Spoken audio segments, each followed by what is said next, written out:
पानेरियाव Bodo counselling centre बेखेवबाय।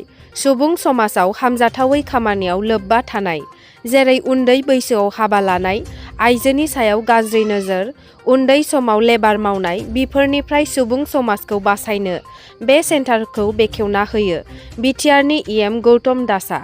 बिथाङा खौरांगिरिनो फोरमायनाय राव फै खोनासंनि।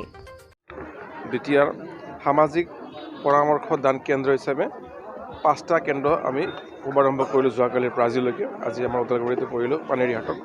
ইয়াত আমাৰ সমাজত যিবোৰ ব্যাধি আছে, যেনে আমাৰ আৰ্লি মেৰিজ, আপোনাৰ কি কয় এইটো early marriage, child trafficking, women trafficking, child labour, তেনেকুৱা ধৰণৰ সমস্যা যিবোৰ আমাৰ অন্ধবিশ্বাস, আমাৰ ডাইনী হত্যা, আমাৰ ড্ৰাগ এডিক্টেড মানে নিচাযুক্ত দ্ৰব্য সেৱন কৰি যিবোৰ যুৱক যুৱতী বিপদে পৰিচালিত হৈ আছে, তেনেকুৱা সামাজিক ব্যাধিবোৰ দূৰ কৰিবলৈ আমি এটা মানে কাউন্সিলিং চেণ্টাৰৰ জৰিয়তে পৰামৰ্শ দি পেলাই বা কাউন্সিলিং কৰি পেলাই আমি সেইবোৰ দূৰ কৰি সমাজখনৰ এটা সুস্থ পৰিৱেশ কৰাৰ কাৰণে, সমাজখনক সুস্থভাৱে গঢ় দিয়াৰ কাৰণে আমি প্ৰয়াস কৰিছোঁ।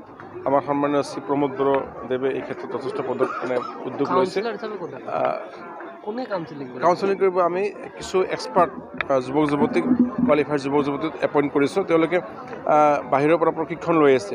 তেওঁলোকে কিছুমান ফৰ্মুলা, কিছুমান থেৰাপি প্ৰয়োগ কৰিব, যাতে এই থেৰাপি বা ফৰ্মুলাৰ দ্বাৰা যিসকলে এই ক্ৰাইমবোৰ কৰি আছে, অসামাজিক কামবোৰ কৰি আছে, ডমেষ্টিক ভাইলেঞ্চ, ছ'চিয়েল ভাইলেঞ্চ যিবোৰ কৰি আছে, তেওঁলোকে আমি মূল পথলৈ, শুদ্ধ পথলৈ ঘূৰাই আনি পেলাই এখন সুস্থ, এখন শান্তিপূৰ্ণ বিটিআৰ গঢ়াৰ প্ৰয়াসেৰে আমি এই কাউন্সিলিং চেণ্টাৰবোৰ আৰম্ভ কৰিলোঁ।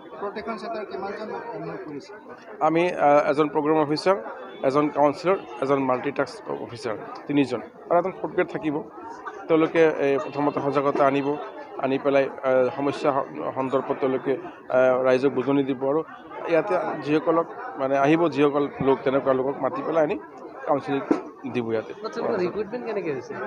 ইণ্টাৰভিউ হৈছে, আমাৰ এডভাৰটাইজ হৈছে, এডভাৰটাইজৰ জৰিয়তে অনলাইনত এডভাৰটাইজ, অফলাইন এডভাৰটাইজ হৈছে, ইণ্টাৰভিউ হৈছে, তেনেকুৱা ধৰণৰ ৰিক্ৰুটমেণ্ট হৈছে। চবেই গম পাইছে, পেপাৰত ওলাইছে, অনলাইন হৈছে, অনলাইনত দিছে। বড'লেণ্ড.com যদি আপোনালোকে চাই, এইটো যিটো আমাৰ আছে ৱেবছাইট, ইমেইল, গম পাব।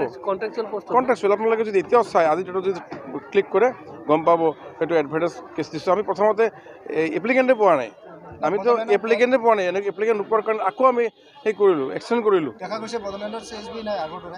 নাই, বেলেগ এটা বোৰ্ড গঠন কৰা হৈছে। নাই, এতিয়া ৰিচেণ্টলি বোৰ্ডখনৰ এটা ব্যৱস্থা কৰা হৈছে। ৰিচেণ্টলি গম পাব আপোনালোকে, আমাৰ নিয়োগ প্ৰক্ৰিয়া আৰম্ভ হ'ব, সেই বোৰ্ডৰ জৰিয়তে হ'ব, আপোনালোকে জানিব পাৰিব। ছাৰ, যিবিলাক ক্ৰাইম হয় মেক্সিমাম চাইকেট্ৰিক প্ৰব্লেমৰ কাৰণে হয়, তো চাইকেট্ৰিক বা ডক্টৰ তেনেকৈ নিয়োগৰ কিবা ব্যৱস্থা আছে? চাইকেট্ৰিক ডক্টৰৰ নিয়োগটো ধৰক আমি ডাইৰেক্ট কৰিব নোৱাৰোঁ, কাৰণ সেইটো এটা হেল্থ ডিপাৰ্টমেণ্ট আছে। আমি মাত্ৰ যিমানখিনি আমাৰ পচিবল, আমাৰ থেৰাপি কাউন্সিল বা অন্যান্য কাউন্সিলিং থাকে। চাইকেট্ৰিক বা ডক্টৰ তেনেকৈ নিয়োগৰ কিবা ব্যৱস্থা আছে? চাইকেট্ৰিক ডক্টৰৰ নিয়োগটো ধৰক আমি ডাইৰেক্ট কৰিব নোৱাৰোঁ, কাৰণ সেইটো এটা হেল্থ ডিপাৰ্টমেণ্ট আছে। আমি মাত্ৰ যিমানখিনি আমাৰ পচিবল, আমাৰ থেৰাপি কাউন্সিল বা অন্যান্য কাউন্সিলিং থাকে, যিটো আমাৰ অসমৰ বাহিৰত কিছুমান ষ্টেটত চলি আছে, তেওঁলোকৰ পৰা আমি কিছু আৰ্হি লৈছোঁ, তেওঁলোকৰ পৰা কিছু আইডিয়া লৈছোঁ।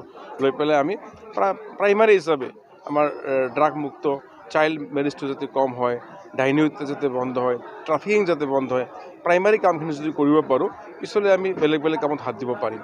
Thank U.